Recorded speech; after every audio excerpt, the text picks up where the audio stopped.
if I were to draw a triangle like this, and I labeled the 3 sides of the triangle, and I said, calculate the perimeter of a triangle. What is perimeter? It's the total distance around the outside of a shape, right? Total distance around the outside of a shape. So to calculate the perimeter, I would take this side length, doesn't matter what order you write it in, 9 plus what? 7 plus 3. So what is the total perimeter of this triangle? 19 what? Centimeters. And length, we don't put squared, we don't put cubed, it's just 19 centimeters. Easy? What if now we have letters? How would you show a representation of perimeter? I don't know what A represents, I don't know what B represents, and I don't know what C represents. Variables represent something that we don't know. How would I write the perimeter? A plus B plus C. That's it. Perfect. That's how we would calculate the perimeter, right? What if now I have a 2x, and I have another 2x, and I have an x to represent the other length? How would we calculate the total perimeter? And we did this, I showed you guys algebra tiles on Thursday. Let's say this was 1x and another x. This was a 1x and this is another x. So I have 2 x's and I have 2 x's here, and then I just have 1x here. What would I write to represent how I would calculate the perimeter? Excellent. 2x, I got this side, plus this side, plus x, or I could write 1x. You could put a 1 in front of it.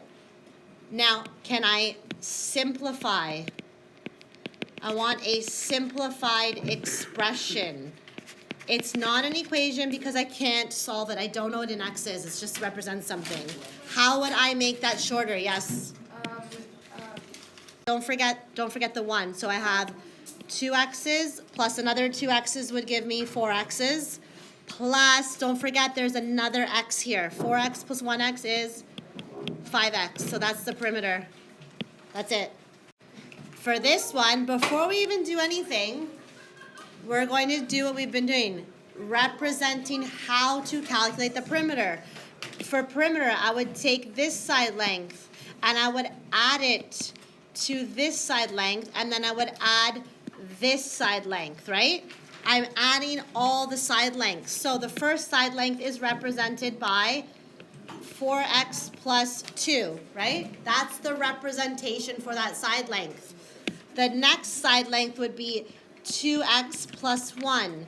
And the last side length would be 3x plus 1.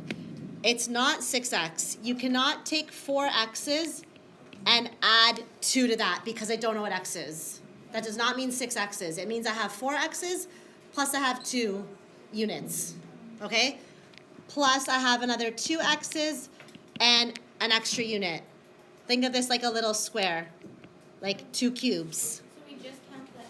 Exactly. Then I have, hold on, 3 x's plus another 1. I'm just drawing a picture here.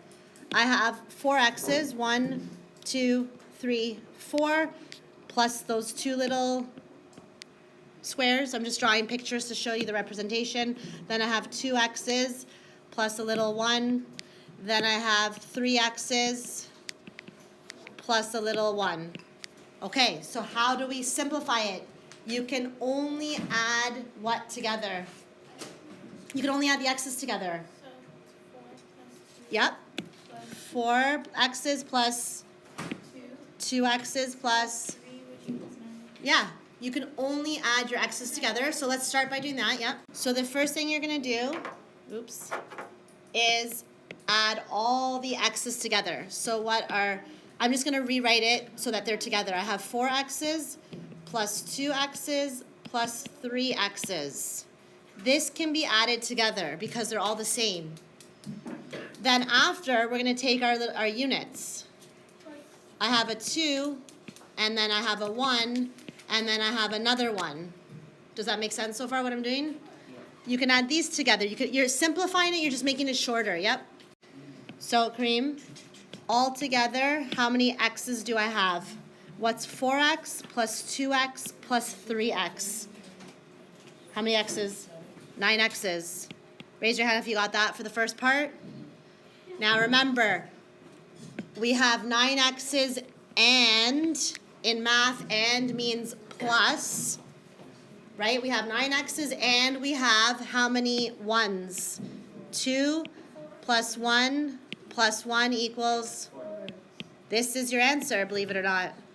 The perimeter is equal to 9 x's plus 4. That's it. You do not add these together. I wouldn't say the answer is 13x. That's not true. I don't have 13 x's. I have 9 x's and I have 4.